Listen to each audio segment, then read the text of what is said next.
Some things aren't just old, they're full of secrets. I learned this the hard way.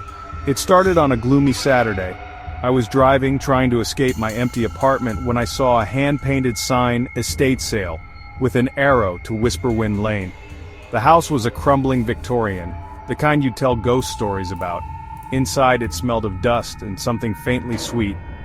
I wandered through rooms of sheet-draped furniture until I found it. A porcelain doll, cracked cheeks, glassy blue eyes, and a faded lace dress. It was unsettling, but I felt a strange pity for it. The woman running the sale looked relieved when I bought it for $1. "Take it," she whispered.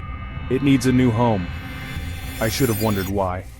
I wrapped the doll in newspaper and set it on my car's passenger seat. For a moment I thought its head turned, catching the light.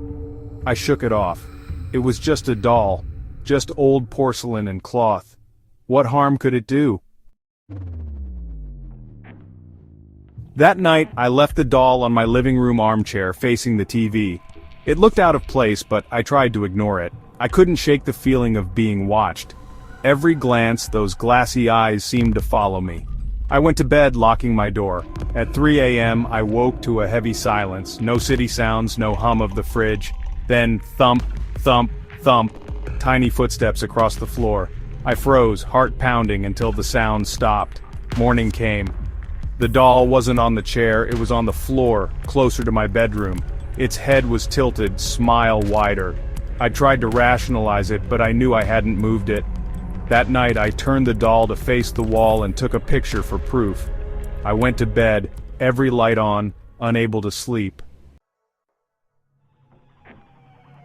The third night I woke to a soft scratching at my bedroom door, like tiny fingernails dragging down the wood. I hid under the covers, paralyzed. In the morning, the doll was pressed against my door, waiting. I stuffed it in a trash bag and threw it in the dumpster, watching the truck haul it away. Relief, finally. But that evening, a package appeared on my doormat. No return address. My name, scrawled in childish handwriting.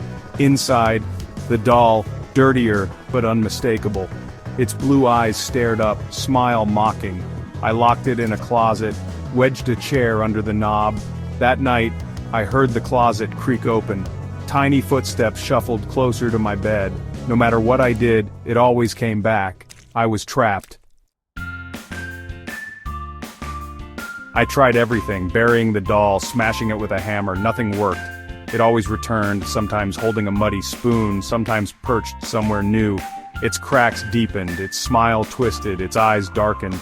I set up cameras, but the footage was always static, corrupted. I was exhausted, paranoid, losing my grip.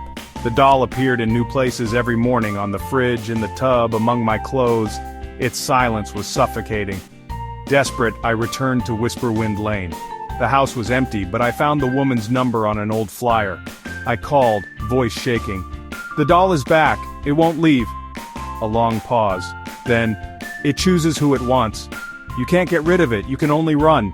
She hung up. I realized I was truly alone.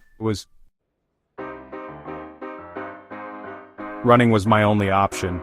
I packed a suitcase and left everything behind.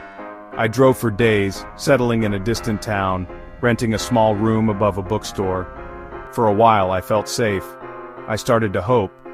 Then, one night, I found my door ajar. Dread filled me as I stepped inside. There, in the center of the room, the doll stood, on its own 2 feet, silhouetted against the window. Its head tilted, eyes glinting, smile impossibly wide. It had found me. I hadn't escaped. I'd only been given a head start. The doll wasn't just following me, it was part of my life now, and it would never, ever leave.